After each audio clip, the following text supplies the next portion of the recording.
আজকের এই ভিডিওতে আমরা পঞ্চম শ্রেণী তৃতীয় পরীক্ষার মূল্যায়ন 2025 অর্থাৎ ফাইনাল এক্সাম এর পরিবেশ বিষয়ে 2 দাগের প্রশ্নপত্র অর্থাৎ বাঁকুড়া খ্রিস্টান কলেজ স্কুল এই বিদ্যালয়ের সমস্ত প্রশ্নের উত্তরগুলি সমাধান করব। প্রশ্নপত্র সমাধান করার আগে বলে দিই, আমার পরবর্তী ভিডিওগুলি বানাতে অনুপ্রাণিত করার জন্য চ্যানেলটিকে সাবস্ক্রাইব করে বেল আইকনটি অল করে দেবে এবং এই ভিডিওটিকে লাইক কমেন্ট ও শেয়ার করে দেবে। প্রথমে একের দাগে আছে সঠিক উত্তরটি বেছে নিয়ে লেখো। একের এক আছে লোকালয়ের মাঝে যেসব ছোট ছোট বন তৈরি হয় সেগুলিকে বলে তবে সমাজভিত্তিক বন। এরপরে একে থেকে 2 আছে কয়লা খনির মধ্যে অক্সিজেনে পাঠানো হয় কারণ এটা হবে খনির শ্রমিকদের শ্বাসকার্য চালানোর জন্য। এরপরে একে থেকে 3 আছে সূর্যের আলো দিয়ে তৈরি হয়, এটা হবে বিদ্যুৎ, জল, মেঘ কোনোটিই নয়। এরপরে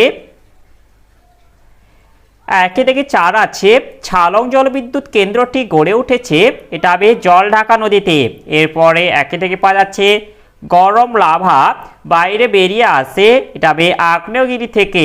এরপরে একে থেকে 6 আছে নরম কাণ্ডের গাছ হলো, এটা হবে কলা। এরপরে একে থেকে 7 আছে আজ সকাল 9টায় মুখ্য জোয়ার হলে কাল মুখ্য জোয়ার হতে পারে, তবে সকাল 9টা 52 মিনিটে। এরপরে 2 দিকে আছে শূন্যস্থান পূরণ করো। 2 দিকের 1 আছে ধোঁয়ার মধ্যে থাকা সবচেয়ে বিষাক্ত গ্যাসের নাম হলো, এটা হবে কার্বন মনোক্সাইড। এরপরে 2 আছে যিনি পরিষেবা গ্রহণ করেন তাকে উপভোক্তা বলে। এরপরে 2 থেকে 3 আছে জেলিসিসিতে, এটা হবে এফপিও ছাদ থাকে। এরপরে 2 থেকে 4 হচ্ছে যেখানে বেশি তবে ভূমিকম্প হয় সেখানকার মানুষ কাঠের বাড়িতে থাকে।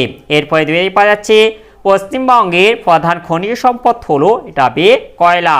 এরপর 3 থেকে আছে নিচে সম্পর্কযুক্ত শব্দ জোড় দেওয়া আছে, প্রথম জোড়টির সম্পর্ক দেখে দ্বিতীয় জোড়টির শূন্যস্থান পূরণ করো। 3 থেকে 1 আছে এটা কাগজ, এটা চীনে প্রথম তৈরি হয়েছিল। আর এরপরে যেটা আছে তালপাতার পুঁথি, এটা হবে ভারতে। এরপরে 3 থেকে 2 আছে ঘূর্ণিঝড়, এটা আয়লা আছে। আর এটা জলোচ্ছ্বাস, এটা হবে সুনামি। এরপরে 4 থেকে আছে নিচের প্রশ্নগুলির এক কথায় উত্তর দাও। 4 দাগের 1 আছে পৃথিবীকে এক পাক ঘুরে আসতে চাঁদের কত সময় লাগে? এর উত্তরটি হলো পৃথিবীকে এক পাক ঘুরে আসতে চাঁদের 29.5 দিন সময় লাগে। এরপরে 4 থেকে 2 আছে মরা কোটাল কোন তিথিতে হয়? মরা কোটাল কৃষ্ণ ও শুক্লপক্ষে অষ্টমী তিথিতে হয়। এরপরে 4 থেকে 3 আছে কোন নদীকে কেন্দ্র করে ডিভিসি গঠিত হয়? এর উত্তরটি হবে দামোদর নদীকে কেন্দ্র করে ডিভিসি গঠিত হয়। এরপরে 4 থেকে 4 আছে কেরোসিন কি থেকে হয়? এর উত্তরটি হবে কেরোসিন পেট্রোলিয়াম থেকে হয়। এরপরে 4 থেকে 5 আছে বিশ্ব বয়স্ক দিবস কবে পালিত হয়? এর উত্তরটি হবে 1 অক্টোবর বিশ্ব বয়স্ক দিবস পালিত হয়। এরপরে 4 থেকে 6 আছে শিশুদের লেখাপড়ার অধিকার আইন কত বছর বয়স পর্যন্ত? এর উত্তরটি হবে শিশুদের লেখাপড়ার অধিকার আইন 14 বছর বয়স পর্যন্ত। এরপরে 4 থেকে 7 আছে মুখ্য জোয়ার এবং গৌণ জোয়ারের মাঝে কি হয়? এর উত্তরটি হবে মুখ্য জোয়ার এবং গৌণ জোয়ারের মাঝে ভাটা হয়। এরপরে 5 থেকে আছে বাম স্তম্ভের সঙ্গে ডান স্তম্ভ মেলাও। বাম স্তম্ভ 5 থেকে 1 আছে 2009 সালে, এটা হবে আয়লা হয়। এরপরে 5 থেকে 2 আছে 1853 সালে, এটা হবে দেশে যাত্রী নিয়ে প্রথম ট্রেন চালু হয়। এরপরে 5 থেকে 3 আছে 1854 সালে, এটা হবে হাওড়া থেকে হুগলি পর্যন্ত ট্রেন চালু হয়। এরপরে 5 থেকে 4 1914 সালে, এটা হবে মানুষ বহন করা রিক্সা চালু হয়। এরপরে 5 থেকে 5 আছে 2004 সালে, এটা হবে সুনামি হয়। এরপরে 6 থেকে আছে নিচের প্রশ্নগুলির উত্তর দাও। 6 থেকে 1 আছে নৌকার হাল ও দাঁড়ের কাজ কি? এর উত্তরটি আমরা এখান থেকে বলে দেব। এই যে হাল আছে, হাল নৌকায় থাকা পাতলা চওড়া লম্বা এমনই এক কাঠের দণ্ড যা নৌকার দিক পরিবর্তন করতে সাহায্য করে। অর্থাৎ হালের কাজ হলো নৌকার দিক পরিবর্তন করতে সাহায্য করা। এরপরে যেটা আছে দাঁড়, এটা হবে এই যে দাঁড় হলো বাঁশের মাথায় চওড়া কাঠ লাগানো এক ধরনের বস্তু যা টেনে জল পিছিয়ে দিয়ে নৌকা এগিয়ে নিতে হয়। অর্থাৎ দাঁড়ের কাজ হলো জল টেনে নৌকাকে এগিয়ে নিয়ে যাওয়া। এরপরে 6 থেকে 2 যাচ্ছে রাস্তায় চলার সময় তুমি কি কি সাবধানতা অবলম্বন করবে। এর উত্তরটি হলো, এর উত্তরটি আমরা এখান থেকে বলে দেব যে রাস্তায় হাঁটার সময় ও পার হওয়ার সময় যা যা করা উচিত। 1 সবসময় ফুটপাত দিয়ে হাঁটা। 2 হেঁটে রাস্তা পার হতে গেলে সিগনালে সবুজ মানুষের ছবি জ্বলে উঠলে তবেই জেব্রা ক্রসিং দিয়ে রাস্তার ওপারে যাওয়া। 3 ফুটপাতহীন রাস্তার বাম দিক দিয়ে সাবধানে হাঁটা। 4 রাস্তায় হাঁটার সময় অভিভাবকদের বাম দিকে থাকা। 5 রাস্তা পার হওয়ার সময় মোবাইল ফোন ব্যবহার না করা, অর্থাৎ তাতে কথা না বলা এবং গান না শোনা। এরপর 6 রাস্তা পারাপারের জন্য ফুটব্রিজ ও সাবওয়ে থাকলে তা ব্যবহার করা। 7 রাস্তায় অন্যমনস্কভাবে না চলা বা রাস্তায় ছোটাছুটি না করা। 8 বন্ধুদের সঙ্গে গল্প করতে করতে অসতর্কভাবে রাস্তায় না হাঁটা। 9 রেলগেট বা লেভেল ক্রসিং খোলা থাকলে তবেই সেখান দিয়ে রেল লাইন পার হওয়া উচিত। 10 বাঁকের মুখে সব দিক ভালোভাবে দেখে তবেই রাস্তা পেরোতে হবে।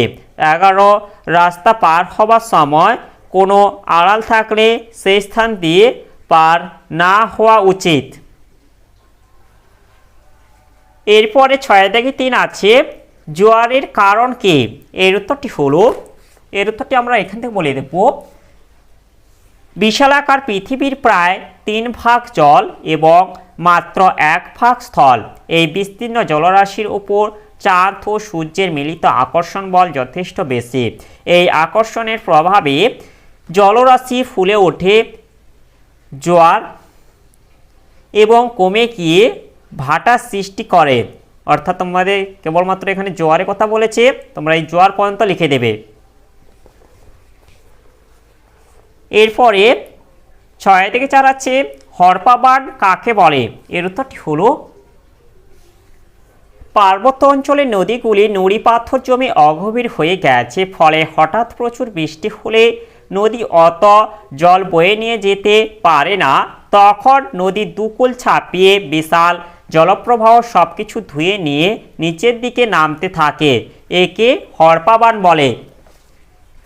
এরপরে 6 থেকে 5 আছে শিশুর 2টি অধিকার লেখো। এর উত্তরটি হলো, শিশুদের অবশ্য প্রয়োজনীয় অধিকারগুলি হলো, তোমরা এখান থেকে যে কোনো 2টি বলে দেবে। আমি বলে দিচ্ছি, যেমন 1 হচ্ছে বেঁচে থাকার অধিকার, 2 হচ্ছে খাদ্য ও পানীয় জল পাওয়ার অধিকার। এরপরে 6 থেকে 6 আছে টারবাইন কি। এর উত্তরটি হলো, বিদ্যুৎ কেন্দ্রে মস্ত পাখার মতো যন্ত্রকে টারবাইন বলে। এরপরে 7 থেকে আছে নিম্নলিখিত প্রশ্নগুলির উত্তর দাও যে কোনো 4টে। 7 থেকে 1 আছে আবহাওয়া কাকে বলে। আবহাওয়ার পূর্বাভাস কোন কোন মাধ্যমে থেকে পাওয়া যায়। এর উত্তরগুলি হলো,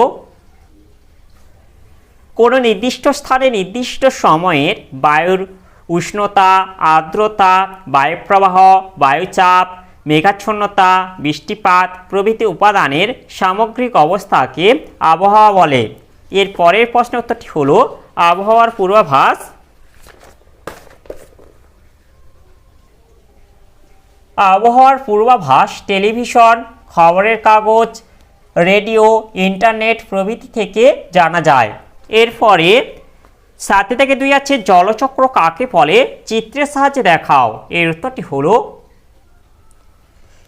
সূর্যের তাপে পুকুর, নদী, সমুদ্রের জল বাষ্প হয়ে উপরে উঠে যায়, উপরে উঠে ঠান্ডা হয়ে মেঘে পরিণত হয়। মেঘ থেকে বৃষ্টি রূপে জল পুকুর, নদী, সমুদ্রে ফিরে আসে। সূর্যের তাপে আবার পাহাড়ের মাথায় সঞ্চিত বরফ গলে জল এবং পরে বাষ্প হয়ে উপরে উঠে যায়। এইভাবে জল কখনো মেঘে, কখনো বৃষ্টি, আবার কখনো বরফ রূপে আকাশ আর পৃথিবীর মধ্যে ক্রমাগত ঘুরে চলেছে। একে জলচক্র বলে। এর পাশে যে জলচক্রের চিত্রটা দেওয়া আছে তোমরা এভাবে অঙ্কন করে দেবে। এরপরে 7 দাগে 3 আছে সূর্যগ্রহণ কিভাবে হয়, সূর্যগ্রহণ কয় প্রকারের হয়। এর উত্তরগুলি হলো, এর উত্তরটি আমরা এখান থেকে বলে দেব। কোনো অমাবস্যার দিন যখন সূর্য ও পৃথিবীর মাঝে চাঁদ এক সরলরেখায় আসে তখন কিছুক্ষণের জন্য চাঁদের ছায়া পৃথিবীর উপর পড়ে। পৃথিবীর যে অংশে চাঁদের ছায়া পড়ে সেখান থেকে ওই সময় সূর্যকে দেখা যায় না। একে সূর্যগ্রহণ বলে। এর পরের প্রশ্নোত্তরটি হলো, সূর্যগ্রহণ 3 ধরনের, যথা 1 পূর্ণগ্রাস সূর্যগ্রহণ, 2 খণ্ডগ্রাস সূর্যগ্রহণ ও 3 বলয়গ্রাস সূর্যগ্রহণ। এরপরে 7 দাগে 4 আছে চন্দ্রগ্রহণ কোন তিথিতে হয়, চন্দ্রগ্রহণ পূর্ণিমা তিথিতে হয়। এরপরে এটা আছে চন্দ্রগ্রহণের ছবি আঁকো। এর উত্তরটি হলো, এই যে চন্দ্রগ্রহণে তোমরা এই চিত্রটা অঙ্কন করে দেবে এবং পাশে লিখে দেবে চিত্রটিতে পৃথিবীর ছায়া চাঁদের ওপর পড়ায় ক ও খ স্থান থেকে চাঁদ দেখা যাবে না, ওই স্থানে চন্দ্রগ্রহণ হবে। এরপরে 7 থেকে 5 আছে অ্যাসিড বৃষ্টি কিভাবে হয়, এর ফলে কি হয়। এর উত্তরটি হলো, কয়লার ধোঁয়ায় থাকে carbon dioxide, nitrogen dioxide, sulphur dioxide প্রভৃতি বিষাক্ত গ্যাস। এই গ্যাসগুলি বাতাসের জলীয় বাষ্পের সঙ্গে বা বৃষ্টির জলের সঙ্গে মিশে যথাক্রমে carbonic acid, nitric acid, sulphuric acid তৈরি করে। এইসব অ্যাসিড বৃষ্টির জলে মিশে অম্ল বৃষ্টিপাত, অ্যাসিড বৃষ্টি সৃষ্টি হয়। অ্যাসিড বৃষ্টির প্রভাব: 1 মানুষের ত্বকে রোগ দেখা দেয়, 2 চুনাপাথর বা মার্বেল দিয়ে তৈরি সৌধ বা স্থাপত্যের ক্ষয় হয়, উজ্জ্বলতা হ্রাস পায়, স্টোনস ক্যান্সার দেখা যায়, 3 গাছের পাতা কালো হয়ে যায় যার ফলে অঙ্কুরোদ্গম ব্যাহত হয়, মাটির উর্বরতা হ্রাস পায়, পুকুর হ্রদের জল আম্লিক হয়ে জলজ প্রাণী মারা যায়। এরপরে 7 থেকে 6 আছে কয়লা খনি অঞ্চলে ধসের সমস্যা মোকাবিলা করা যায় কিভাবে। এর উত্তরটি হলো, 1 কয়লা খনি অঞ্চলে থাকা গর্তগুলিকে উন্মুক্ত ফেলে না রেখে তাকে বালি কিংবা মাটি দিয়ে ভরাট করতে হবে। 2 কয়লা খনি সংলগ্ন অঞ্চলে প্রচুর পরিমাণে গাছ লাগাতে হবে। 3 কয়লা খনিগুলি থেকে একসঙ্গে অধিক পরিমাণে কয়লা না তুলে কয়লা উত্তোলনের একটি নির্দিষ্ট লক্ষ্যমাত্রা রাখতে হবে। তাহলে আজকের ভিডিওতে আমরা যে 2 দাগের প্রশ্নপত্রটি ছিল তা সমাধান করলাম এবং ভিডিওটি শেষ করার আগে বলে দিই, তোমরা যারা এখনও পর্যন্ত চ্যানেলটিকে সাবস্ক্রাইব করোনি অবশ্যই চ্যানেলটি সাবস্ক্রাইব করে বেল আইকনটি অল করে দেবে পরবর্তী ভিডিওগুলি নোটিফিকেশান তাড়াতাড়ি পাওয়ার জন্য।